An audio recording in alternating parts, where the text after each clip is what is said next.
شكرا سي محمد يفل على المداخلة القيمة. تفكير تاريخي.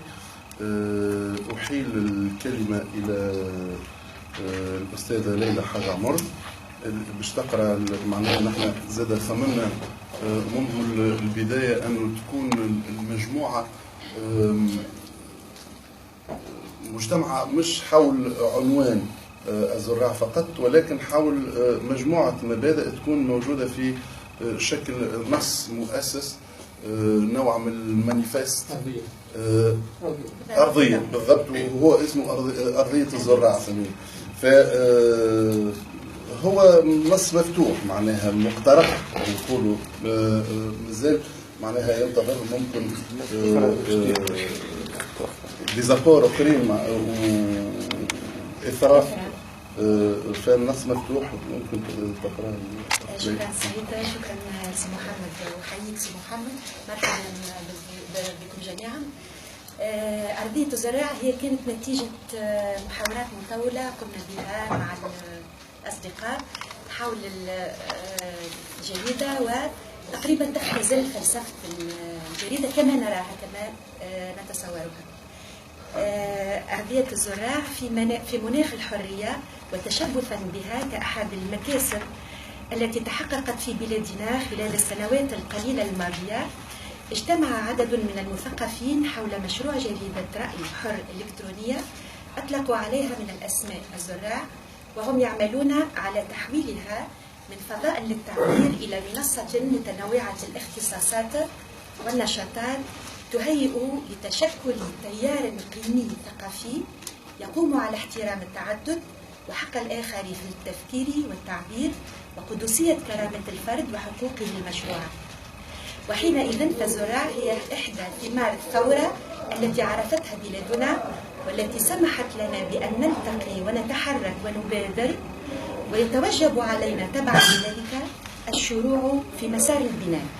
وأولى الخطوات في هذا السبيل القطع مع القيم التي ما زالت تشكل الشخصية القاعدية للتونسي. والزراع كما نأمل فضاء لإنتاج الفكرة الحرة، وهو أيضا تيار أولا يمارس النقد الجذري للأفكار والتصورات والممارسات التي ترسخ الفساد والاستبداد. ثانيا يتجاوز الأنساق المغلقة وحدود الإيديولوجيا ليفكر خارجها. ثالثا يشتغل على المفاهيم تفكيكا وإعادة تركيب في فضاء تبادل حر لا سلطة فيه على العقل، ولا عقل فيه خارج كرامة المواطن التي تبقى القيمة الأولى والمصلحة العامة. رابعا يواجه انهيار القيم والمعاني الإنسانية عبر التأسيس للمعنى المغاير وللقيمة المحررة للإنسان ولإرادته. خامسا يختار بوعي النهج التفاؤلي ويلتقط الفكرة الراقية للمساهمة في تشكل البذور الأولى لأجيال حرة ومبدعة وخلاقة. سادسا يقاوم الرداء ويؤسس لقيم الجمال ونماء الذوق. سابعا يلتزم بقيم المواطنة ويعمل على غرسها وتنميتها بين الأفراد وفي المجتمع. ثامنا يلتزم الصدق والصراحة والمروءة والعزة، مفاهيم أخلاقية عملية عليها يدور عمل كل فرد أو نشاط ينتمي إلى الزراع.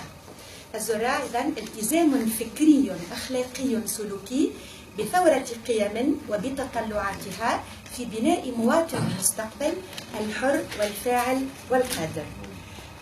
هذه الأرضية، واسمحوا لي أن أقرأ. إذا وجدت يعني سطرين شعرين لمحمود درويش تقريبا تلخص فلسفة الزراع. يقول درويش: سوف نلقن الأعداء درسا في الزراعة. طبعا الأعداء ليس لدينا عداوة مع أشخاص، أعداؤنا التزييف والكذب الإعلامي.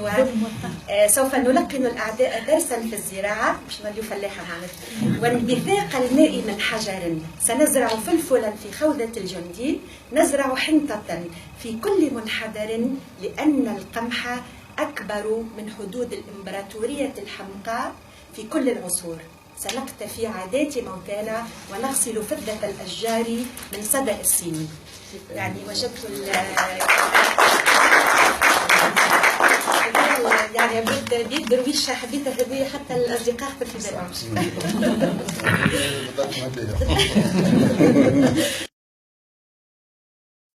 نفس النص تقريبا معناها بروح اخرى فرنسيه راه شهاب، لانه الجريده في نفس الوقت كان لاحظت معناها فيها تقريبا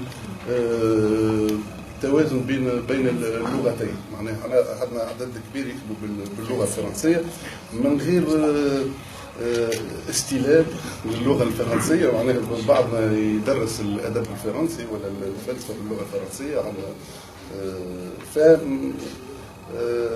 سي شهاب قرانا البيان بلغه فولتير. Oui, bonjour tout le monde, il va mettre plus difficile d'enchaîner après ce que vous avez écouté, ce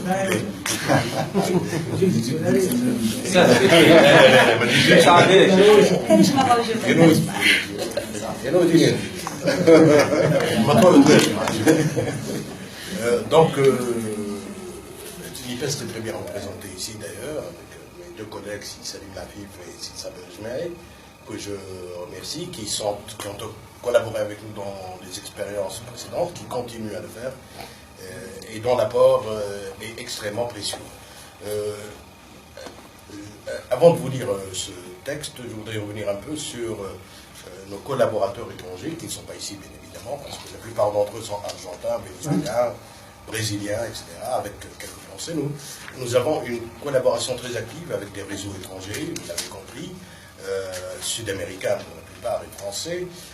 Je suis obligé de citer le réseau le plus important, c'est El Correo, qui traduit pratiquement tous les textes et tous les articles des journalistes latino-américains, je dirais, et qui a mis, et on les remercie pour cela, à notre disposition la plupart donc, de ces articles, ainsi qu'une plateforme de blogueurs français, à la tête de laquelle il y a mon ami Rodero Le Diazec.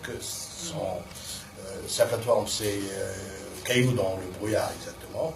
Et la plupart de ces blogueurs-là, donc, mettent aussi à notre disponibilité la plupart de leurs écrits, et on les remercie pour leur disponibilité, ainsi que pour leur amabilité. Je passe rapidement au texte,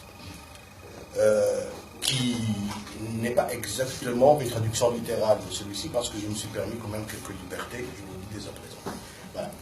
Donc, un des acquis majeurs de la Révolution fut ce climat de liberté dont nous bénéficions aujourd'hui, et qui, pour être constamment protégé des dangers qui le guettent, et Dieu seul sait s'il n'y a pas de danger, parce que, encore fragile, a besoin d'être consolidé et renforcé par des actions similaires à la nôtre. C'est dans cette optique que des intellectuels se sont rassemblés autour de ce projet et ont donné naissance au journal d'opinion électronique Les Semeurs.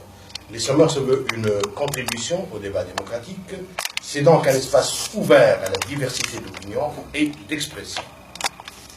Néanmoins, nous n'excluons aucune initiative liée au journal, dont notamment l'organisation ponctuelle d'activités et d'événements autour du journal, associant ainsi le plus grand nombre de personnes inscrites dans notre projet et désireuses de lui conférer une dimension citoyenne et participative plus large et plus ample. Nous considérons que les Semeurs est un des fruits de la Révolution que nous avons vécu et qui nous a permis de nous rencontrer, d'agir et d'initier ce projet. Notre volonté commune s'inscrit dans le droit fil d'un impératif moral que nous estimons être décisif. Œuvrer pour rompre avec toutes ces valeurs nocives au vivre ensemble et à la solidarité, issue de l'Ancien Régime et responsable de cet état de déliquescence morale que nous constatons avec effroi et dont les nombreuses manifestations se traduisent par une prolifération vertigineuse de tares sociales absolument inquiétantes. Notre vœu est que les Semeurs soient un cadre dans lequel se développe et s'épanouit une pensée libérée du joug idéologique et partisan, ancrée dans les principes de notre courant et en harmonie avec ses objectifs dont nous citons notamment, premièrement, la pratique d'une critique radicale à l'encontre des visions, concepts et comportements instaurant despotisme et mauvaise gouvernance. Deuxièmement, notre souci constant d'apporter par l'analyse l'éclairage nécessaire pour que le citoyen exposé à toutes les complexités soit à même d'en appréhender le sens et les enjeux. Ceci n'est possible que si nous nous exonérons des pesanteurs idéologiques susceptibles de nous transformer en chapelle, prenant une hégémonie intellectuelle que nous dénonçons avec force et vigueur. Troisièmement, la conviction que la dignité humaine doit être notre préoccupation principale et que toutes nos actions seront assujetties à cet impératif, de telle sorte que tout ce que nous produirons dans cet espace d'échange libre sera soumis à ce principe fondateur et fédérateur. Quatrièmement, la lutte permanente contre l'effondrement des valeurs morales à travers la consécration d'un sens nouveau et inédit, à même d'extraire l'individu de cet état de soumission à la décadence ambiante et de développer en lui une volonté émancipatrice, forte et inébranlable. Cinquièmement, la volonté de recueillir et de propager toutes les idées, toutes les initiatives, toutes les expressions culturelles et artistiques susceptibles de mettre en lumière le talent, le génie, l'esprit créatif du Tunisien et d'œuvrer ainsi à l'émergence d'une jeunesse instruite, cultivée et soucieuse de la qualité de ce qu'elle entreprend. Sixièmement, notre souci de combattre la médiocrité, d'enraciner de nouvelles pratiques culturelles et esthétiques orientées vers le bon goût et vers l'élévation de l'esprit. Avant-dernier point, notre totale adhésion aux valeurs de citoyenneté, à leur respect et à leur enracinement dans la société. Enfin, le dernier point, notre engagement à véhiculer des concepts vertueux s'articulant autour des notions de vérité, d'authenticité, de transparence, de tolérance, d'humilité, mais d'une humilité qui n'est ni vile ni artificielle, mais fortement contraire à l'arrogance des vaniteux et au service du projet auquel adhérent tous ceux et toutes celles qui adoptent et partagent nos objectifs. Je termine. Les Summers est une tentative de matérialisation des valeurs d'équité, de justice et de dignité de notre glorieuse révolution. C'est un engagement à la fois intellectuel et moral en faveur d'une révolution des valeurs, aspirant à édifier une Tunisie des citoyens, une Tunisie citoyenne, libre, entreprenante, audacieuse et réconciliée avec les éléments constitutifs de sa personnalité, aussi divers soit-il. Je vous remercie. Merci, Chiheb. Avec Chiheb, c'est toujours un exercice de style. C'est vraiment... je suis... Bon, puisque tu étais en train de parler, donc... Oui. Vous m'avez demandé de commenter des statistiques. Oui. De présenter déjà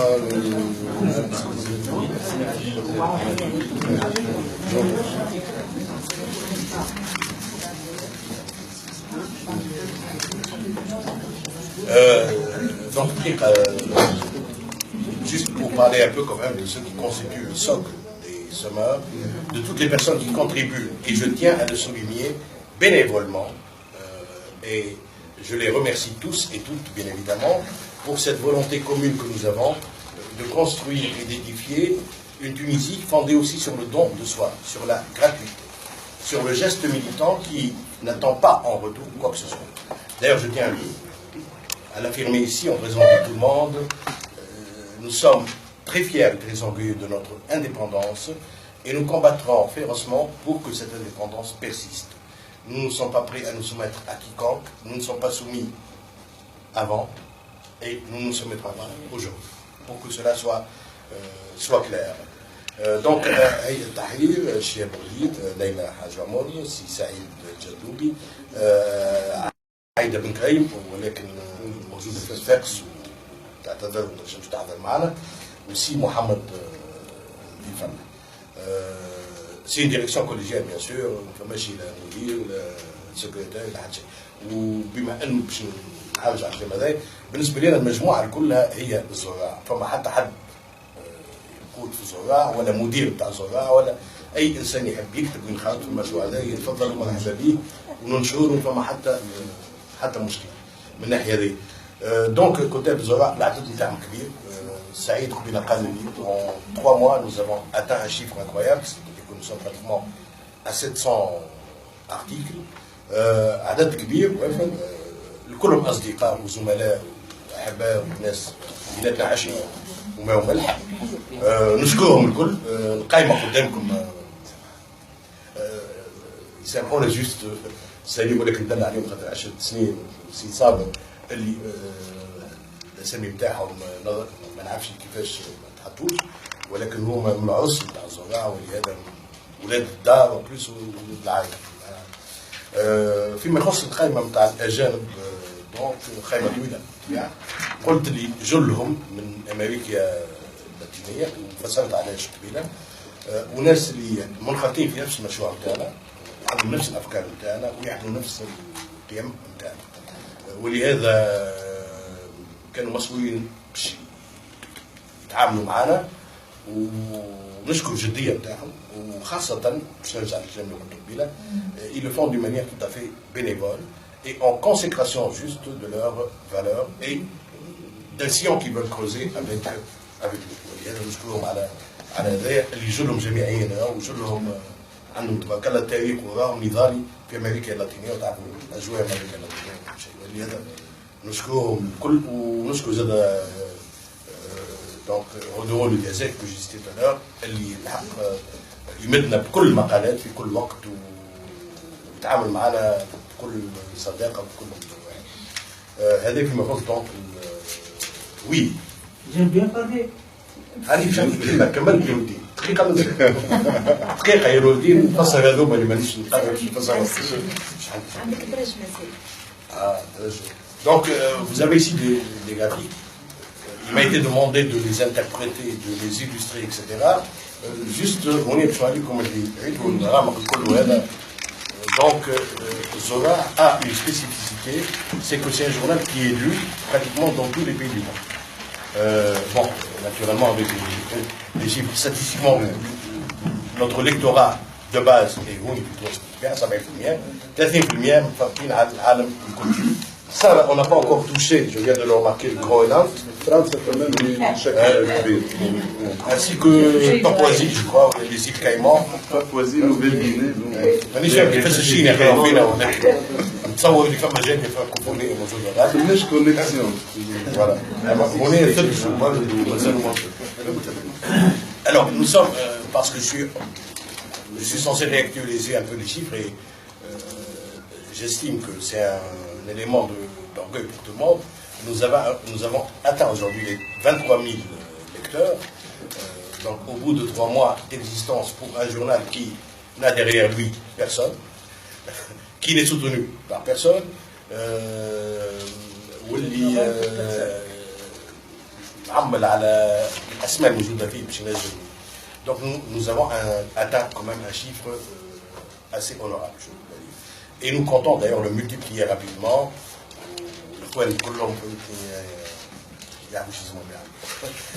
Voilà. Donc, vous remarquez aussi que les nouveaux visiteurs à Toulouse, أكثر ياسر من على خاطر العدد اللي يمشي قاعد يزيد. بون عندنا malheureusement عدد الرجال أكثر من عدد النساء.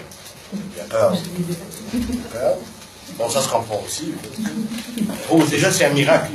Il y a à Tunis à 18 000 lecteurs exactement. Je vais expliquer pourquoi c'est un miracle. Parce que Facebook, c'est que les gens ne lisent pas déjà Tunis peut perdre. Et ils préfèrent lire de petits statuts, 4-5 lignes. Alors que quand tu leur présentes un article, et un article de journal, ça ne peut pas être un statut, ça doit être quand même une analyse sérieuse doit avoir ses paramètres. Donc quand on a 500, 600, 700 mots, à partir de ce moment-là, bien sûr, qui partagent les articles sans les lire. ولهذا احنا قلنا ساعات علاش لا باش نختلقوا ربما الاعلام نعمل مشاكل الاعلام ناخذ قلنا نهار نخرجوا هكا نارتيكل افيك اون فا فير دو راكولاج comme tout le monde ونحطوا un titre هكا راكولeur genre فلان il a été vu ivre quelque part تصويرته ونعمل شويه فوتوشوب وربما هكاك. بون ما فماش مشكل من هذه من الشعب. قال ليلى يستحي. Voilà donc je dois dire pour tout le monde, pour tous nos amis qui collaborent avec nous, que les chiffres sont exceptionnels, ils sont lus, ils sont partagés et que ça nous fait réellement plaisir. Sinon, dire. تفضل. Merci beaucoup. أنا يشرفوني في دولتي يقولوا لي أنا أحد محرري الموقع. هذا شرف كبير لي أني نكتب مع النقطة النيرة. نحب نذكر بنقطتين أو بشرحهم. اختيار العنوان كان عملية رياضية جميلة جدا اختبرناها على الموقع هو من بين أسماء كثيرة جدا فيها القوة وفيها الهجوم وفيها التحدي اخترنا سياسة الفلاح، الزرع وانتظار الغلة، بما يعني ذلك من تأنن وصبر ومثابرة وطول نفس.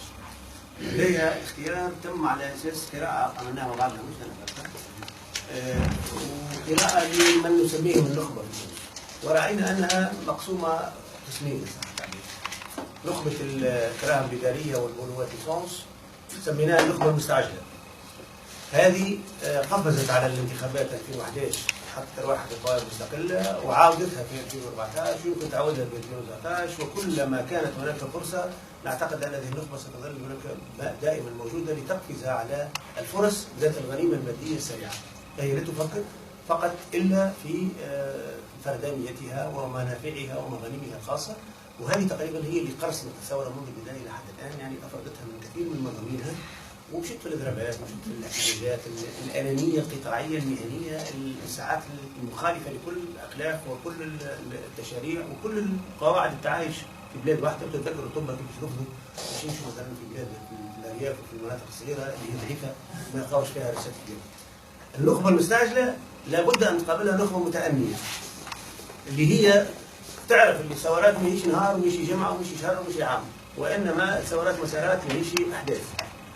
واعتقد اننا نريد ان ننتمي الى هذه الجماعه المتأنيه الواثقه اولا والقادره على ان تزرع افكارا وتنتظر نتيجتها. السي محمد تحدث الجرائد التونسيه وكيف خلقت نخب حولها. اعتقد ان هؤلاء كانوا اكثر تأنيا وصبروا على المرحله واعطوها حقها حتى تشكلت اراء وصنعوا راي عام وقادوا البلاد. نحكم عليهم توا بعد زمن كانوا 20 على 20 ولا كانوا 10 على 20. النتيجه هي موجوده عندنا توا. لو ربما كانوا حسموا امرهم في اتجاه التأني والتريث لما كان عندنا هذه النخبه المستعجله على بوماتيسونس، لكن ثمرة عملهم هنا نعاني فيها توا.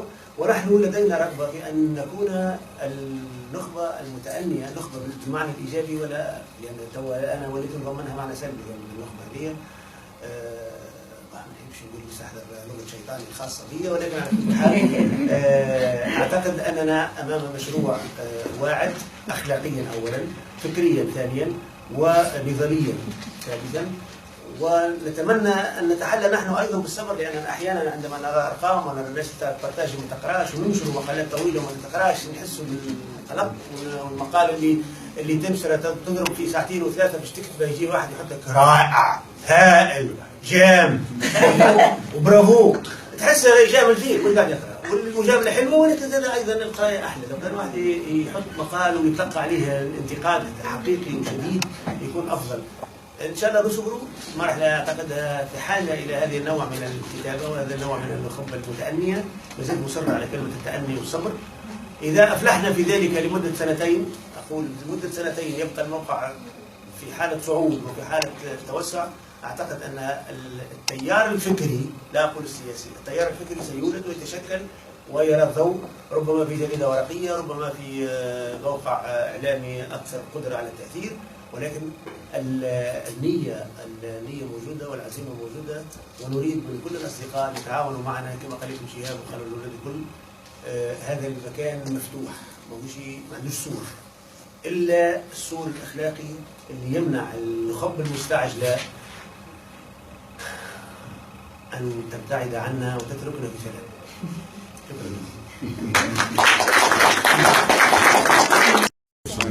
فوالا اي كو مانيش واجهه لحتى حزب ولا حتى جروب ولا حتى ايديولوجيا معناتها محصوره في زاويه لن نكون واجهه لاحد.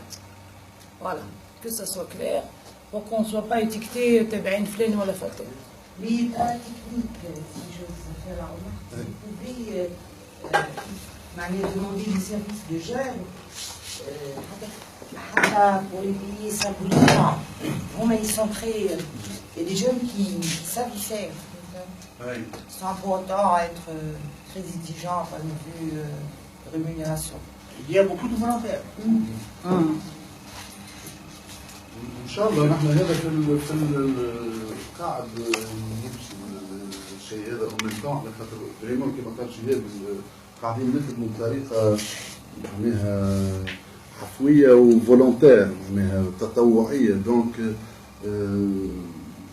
بين وصلنا للمرحله بعضنا وصل للمرحله اللي انا بون نحكي على روحي وصلت ما عادش نجم تيرمون ثم ديزارتيك ما عادش نجم نقرا حتى ديزارتيك فضلا عن انه واحد شيء المشاكل ثم الجوانب هذيك ممكن باش نبداو نهتموا بها الجوانب الشكل والشارت جرافيك ولا ريزوليوشن بالنسبه للسبور سمارت فون وتليفون ساعات تطلع معناها بشكل مازال قاعد يخدم عليه. بالنسبه لنور الدين قال الناس اللي تدخل ساعات يقراوا بون صحيح هي مع فيسبوك ومع الانترنت بصفه عامه تخلقت انماط جديده نتاع قراءه وربما معناها باركوري رابيدمون وميتر جيم معناها بون واحد ما يحاولش زاد يلي كولبابيليز على الكلمه هذيك ولا دونك انماط جديده هي ممكن من التعامل مع المكتوب ومع المقروء. لكن ثم حاجه اضفناها كل مره نضيفوا معناها تقنيا حاجه جديده توا ثم امكانيه التعليق على المقالات مباشره معناها على الموقع مش على فيسبوك لانه ثم لي زارتيكل كي سون بارتاجي على فيسبوك وثم الناس اللي تدخل ديريكتومون على الموقع واللي زارتيكل يسمحوا بالتفاعل معاهم لانه التفاعل زاد يخلق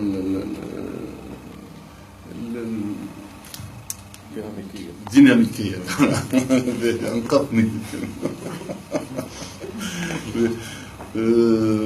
حبيت معناها كان المفروض شهاب اخل بنقطه في البرنامج كان مكتوب تلاوه اسماء الكتاب لانه بعضهم حاضر معنا ونرينا نحييه.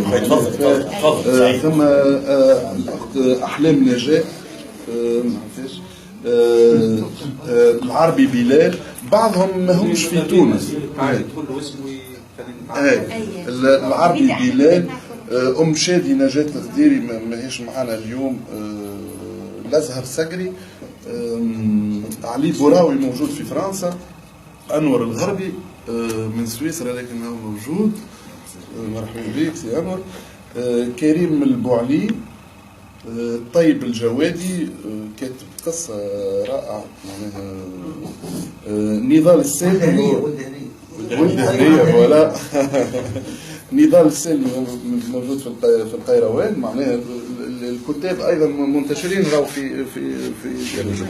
في كامل البلاد وهذا نقطة باهية ما ثماش مركزية. مصدق الجليدي اللي كان ممكن يحضر معنا موجود في جابس هو. سي سليم العفيف موجود هنا معنا. سي صابر الجماعي موجود هذا هنا.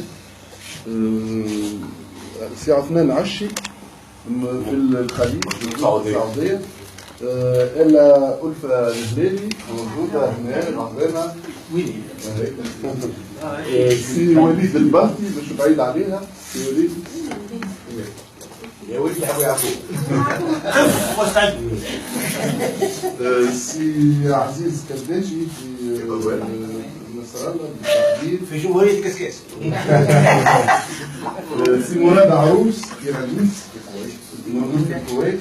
سي محمد بن ناصر صديق موجود معنا في عبد العزيز دونك موجود في باريس حاليا. سي محمد يطلب. سي عادل بن عبد الله أشهر النار على علم. سي عبد الحق الزموري مسافر هذا مش موجود. سي نور الدين العلوي ابن العبيد سي سالم المساهلي شاعر جميل من الكاف. سي حشيش الضحاك. اسماعيل بوشروال موجود في الجابسي الغربي. عبد السلام الكوكلي. خال عمار الجماعي. سي حبيب بوعجيله في صفاقس موجود، من ربما يكون موجود. سي لامين البوعزيزي. سي لامين البوعزيزي سيدي بوزيد. سي ابو بديع بن يوسف موجود معنا هناك، شاعرنا الكبير ايضا. سي عبد الواحد اليحيوي. وسي الشهيد السيد محمد عبد الملك المتوكل، معناها اسمه طلع لانه نشر له مقال كتبه هو من اليمن، وقع اغتياله قبل سنه من وهو قريب من العائله، لاني انا زوجتي السابقه من اليمن. ف وقع اغتياله قبل ان تشتعل نار الحرب في اليمن. فاسمه توجد معنا، معناها الله يرحمه. يبدو لي هناك اسماء ناقصه في العربي، مش عارف كيفاش وقع السهو عليهم. ممكن يخرجوا بطريقه اوتوماتيكيه، معناها ليست دوتور. بعض الكتاب تاعنا يكتبوا بالعربي وبالفرنسي في نفس الوقت، وبعضهم بالفرنسي فقط. فمش عارف، ممكن وقع خلل في الجانب هذا لما تكون القائمه كل موجوده على الموقع. على الموقع. وبالنسبه للقائمه معناها ذكرها شهاب بالنسبه للاسماء الاجنبيه، معناها هم مش حاضرين معنا، نحييهم من هنا فقط. شيء تفضل.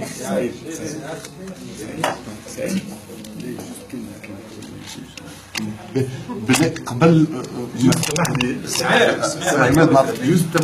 نقطة حبيت ما تحكيش فيها برشا، هي اللي كتبناه: وهم يعملون على تحويلها من فضاء للتعبير إلى منصة متنوعة الاختصاصات والنشاطات. يعني أنا بالنسبة لي أنا أعتقد أن المسألة هذه هي الإضافة الحقيقية لجريدة الزراع. أنا نتصور أنه مشروع زراع هو مش مشروع جريدة والناس بتكتب فيها وكاو، لا، هو مشروع فعلا متاع قيم، متاع زرع قيم. فهمت كيفاش؟ وحسب ما شفنا نحن وتناقشنا انه زرع القيم صحيح من خلال مقالات ومن خلال الكتابه، لكن مش اكاو. فالاضافه هي هالانشطه اللي ندعيه انه ان شاء الله نحققوها، واللي تتمثل في انعقاد الندوات، المحاضرات، حتى على المستوى معناتها تيران في الحوم في الجمهوريه الكل. فهمت كيفاش؟ فهذا هو فعلا نعتقد الاضافه اللي تميز جريده الزراعه كجريده راي الكترونيه على باقي الجرايد، وهي تحويلها الى منصه نتاع انشطه تخدم هالقيم هذه وتحاول تزرعها بكل الوسائل. يعطيكم الصحه.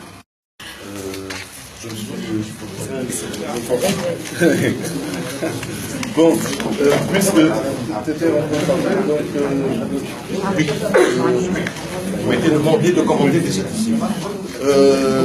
Oui, de présenter déjà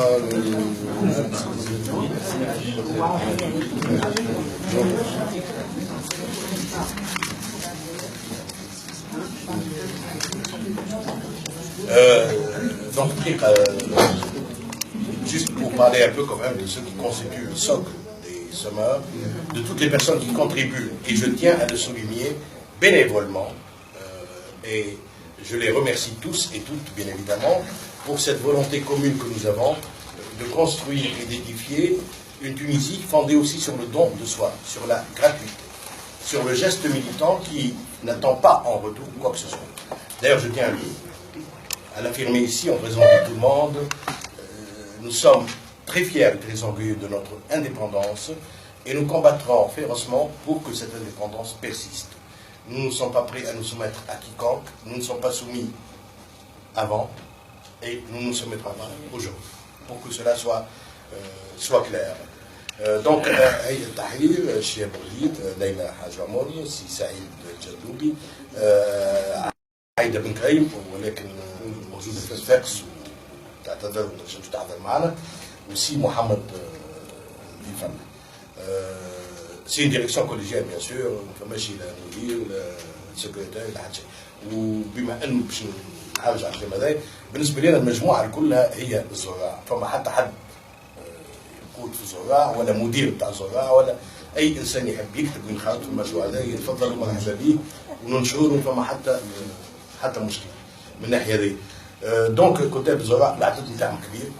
سعيد قبيله قال لي en 3 mois nous avons atteint un chiffre incroyable, c'est-à-dire que nous sommes pratiquement à 700 articles. عدد كبير كلهم اصدقاء وزملاء واحباء وناس بيناتنا عشره وما وملح. نشكرهم الكل. القائمه قدامكم يسامحونا جوست سالي ولكن ندلع عليهم خاطر 10 سنين سي صابر اللي الاسامي بتاعهم ما نعرفش كيفاش ما تحطوش، ولكن هما من العرس بتاع الزراعه ولهذا ولاد الدار وبلوس ولاد العائله. فيما يخص القائمه بتاع الاجانب دونك قائمه طويله يعني قلت لي جلهم من امريكا اللاتينيه وفسرت علاش قبيله وناس اللي منخرطين في نفس المشروع بتاعنا وعندهم نفس الافكار بتاعنا ويعملوا نفس القيم بتاعنا، ولهذا كانوا مسؤولين باش يتعاملوا معنا ونشكر الجديه بتاعهم وخاصه باش نرجع للكلام اللي قلته قبيله ils le font d'une manière tout à fait bénévole et en consécration juste de leurs valeurs et d'un sillon qu'ils veulent creuser avec nous. ولهذا نشكرهم على هذا اللي جلهم جامعيين وجلهم عندهم تبارك الله تاريخ وراهم نضالي في امريكا اللاتينيه وتعرفوا اجواء امريكا اللاتينيه شيء. ولهذا نشكرهم الكل ونشكر زاد دونك رودو لو ديزاك كو جيستي تالور اللي الحق يمدنا بكل المقالات في كل وقت ويتعامل معنا بكل صداقه وبكل هذا فيما يخص دونك وي J'aime bien parler. هذه مش كملت يا ولدي دقيقه يا ولدي نفسر هذوما اللي مانيش نقرر نفسر. عندك درج مازال. Donc, vous avez ici des graphiques. Il m'a été demandé de les interpréter, de les illustrer, etc. Juste, on est habitué comme je dis.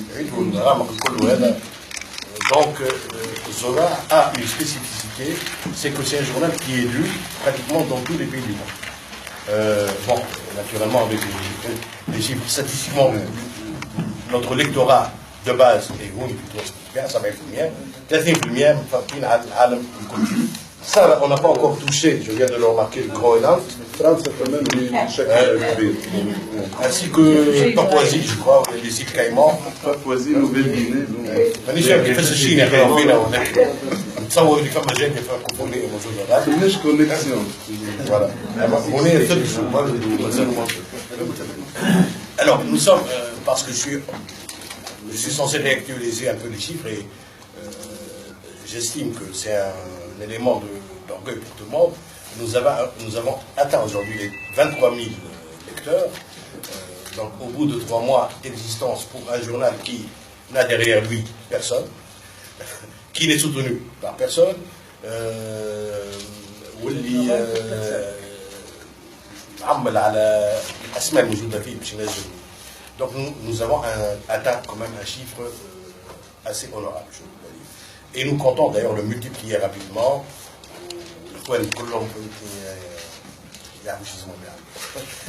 Voilà.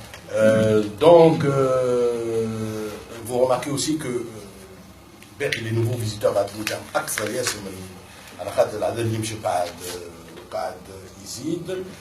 Bon, عندنا malheureusement عدد الرجال أكثر من عدد النساء. Bon, ça se comprend aussi. Oh, déjà, c'est un miracle. Nous sommes à Tunis à 18 000 lecteurs exactement. Je vais expliquer pourquoi c'est un miracle. Parce que Facebook, c'est que les gens ne lisent pas déjà plutôt ce peut-être. Et ils préfèrent lire de petits statuts, 4-5 lignes. Alors que quand tu leur présentes un article, et un article de journal, ça ne peut pas être un statut, ça doit être quand même une analyse, et une analyse sérieuse doit avoir ces paramètres. Donc quand on a 500, 600, 700 mots, à partir de ce moment-là, bien sûr, qui partagent les articles sans les lire. ولهذا احنا قلنا ساعات علاش لا باش نختلقوا ربما الاعلام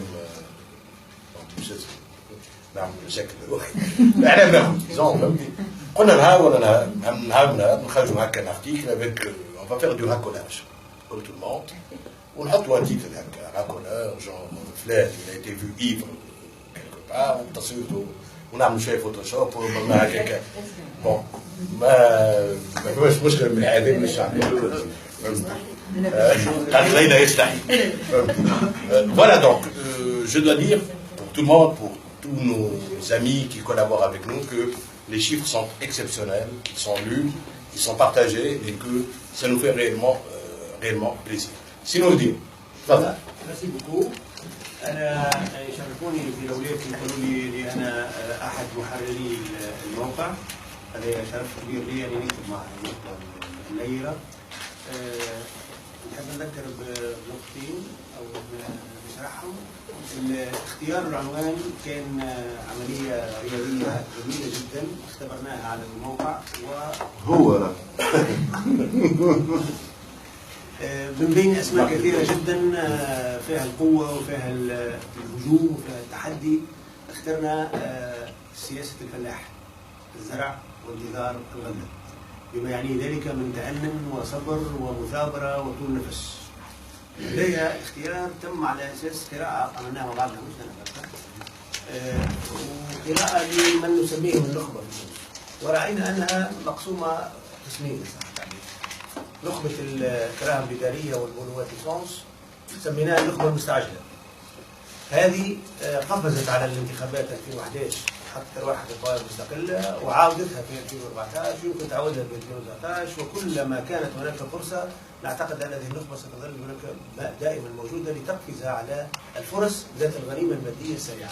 هي لا تفكر فقط إلا في فردانيتها ومنافعها ومغانمها الخاصة، وهذه تقريبا هي اللي قرصنت الثورة منذ البداية لحد الآن، يعني أفردتها من كثير من مضامينها ومشيت في الاضرابات ومشيت في الاحتجاجات الانانيه القطاعيه المهنيه الساعات المخالفه لكل الاخلاق وكل التشاريع وكل قواعد التعايش في بلاد واحده. وتتذكروا طبا كيف رفضوا باش يمشوا مثلا في بلاد في الارياف وفي المناطق الصغيره اللي هي ضعيفه ما يلقاوش فيها رسالة كبيره.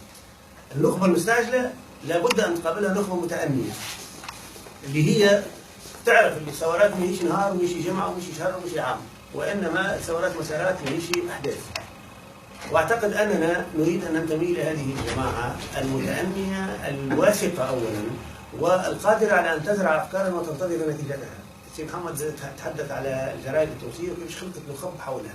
اعتقد ان اولئك كانوا اكثر تأنيا وصبروا على المرحله واعطوها حقها حتى تشكلت اراء وصنعوا راي عام وقادوا بلاد نحكم عليهم توا بعد زمن كانوا 20 على 20 ولا كانوا 10 على 20. النتيجه هي موجوده عندنا توا.